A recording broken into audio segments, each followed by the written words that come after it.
আপনি আমাদের এখানে আপনি কত আপনার একটু পরিচয়টা দিন প্লিজ। আমি মোহাম্মদ শাহ আলম। আমার পেশা ব্যক্তিগতভাবে আমি সরকারি জব করি। আমার দেশের বাড়ি বগুড়া, জি। উপজেলা শিবগঞ্জ।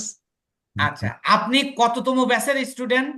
স্যার আমি অষ্টমতম ব্যাচের স্টুডেন্ট। অষ্টম ব্যাচের স্টুডেন্ট। তো জি স্যার। যাই হোক, আপনি আমাদের এই ফ্রিল্যান্সিং অ্যান্ড ইংলিশ টিচ ইনস্টিটিউশনে আপনি মোটামুটি বেশ কয়েকটা ক্লাস অলরেডি করে ফেলেছেন। জি স্যার।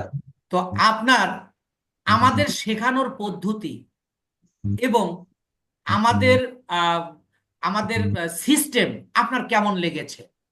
স্যার আমি প্রথমে ধন্যবাদ জ্ঞাপন করি এই ফ্রিল্যান্সিং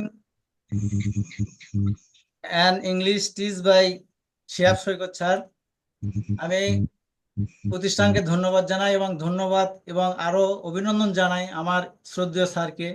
এখানে আমি যুক্ত হয়ে আমি নিজেকে খুব গর্বিত মনে করছি এবং আমি আমি আমার মনের ধারণা যে আমি এখানে এই প্রতিষ্ঠানে আরো আগে কেন জয়েন করতে পারিনি স্যার। এজন্য আমি নিজেকে একটু ব্যর্থতা মনে করি। আলহামদুলিল্লাহ। তবে আমরা স্যার এখানে যুক্ত হয়ে যে কোর্সগুলো করতেছি এবং যেভাবে আপনি শেখানোর যে পদ্ধতি একবার পাই টু পাই, এখানে কোনো নুকোয়িত কিছু নেই এবং আমাদের যেভাবে শেখানো হচ্ছে স্যার বলতে গেলে হাতে কলমে এরকম স্যার এরকম প্রতিষ্ঠানে এরকম কোনো আমরা দেখি নাই। আমি এর আগে একটা প্রতিষ্ঠানে জয়েন করছিলাম, সেখানে আমাদের এক মাসের মধ্যে 5টা 7টা ক্লাস করে আমাদের শেষ করে দিচ্ছে স্যার।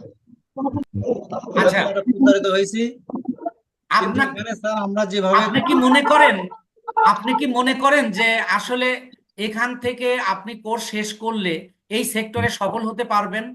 অবশ্যই স্যার অবশ্যই একেবারে 100% আমি এখানে কোর্স করতেছি এবং এখনই তো আমি স্যার যাই হোক আশার আলো দেখতে পাচ্ছি স্যার। আচ্ছা। আমাদের আ- যে কটা কোর্স করা হয়েছে স্যার আলহামদুলিল্লাহ। খুবই ভালোভাবে এই কোর্সগুলো করছি এবং প্র্যাকটিস করতেছি। খুবই ভালো লাগছে স্যার। আব্দুর রাজ্জাক ভাই, আপনি একটু মিউট হন প্লিজ। তো আপনি কি গিগ দিয়েছেন? হ্যাঁ স্যার, ফাইবারে গিগ দিয়েছি স্যার। অথচ আপনার তো কোর্স শেষ হয় নাই। এটা না স্যার কেন? একটু বলুন তো দেখি, কেন আপনাকে গিগ দেওয়াইছি? স্যার আমরা গিগ দিছি, আমরা কাজও প্র্যাকটিসও করতেছি এবং ফাইবারে গিগও দেওয়া হয়েছে। এর মধ্যে দিয়ে আমাদের গিগের কোনো অর্ডার হোক, হ্যাঁ এটাও চাই এবং আমরা প্র্যাকটিস গুলো আগুক এবং কাজের উপর আমরা থাকি, বহাল থাকি স্যার। এবং আশার আলো আমরা সামনে দেখতে পাচ্ছি, ইনশাল্লাহ দেখবই। আল্লাহ আল্লাহ কবুল করুক। আসলে ধন্যবাদ আপনাকে যে আহ, আপনি যে আহ, উত্তর দিয়েছেন। আমি কয়েকটা প্রশ্ন করেছি, আল্লাহর শুক্রিয়া জ্ঞাপন করছি। ধন্যবাদ শাহ আলম ভাই। জি স্যার, আপনাকেও ধন্যবাদ স্যার। আপনার নেক হায়াত দীর্ঘায়ু কামনা করি আমি স্যার। আমিন।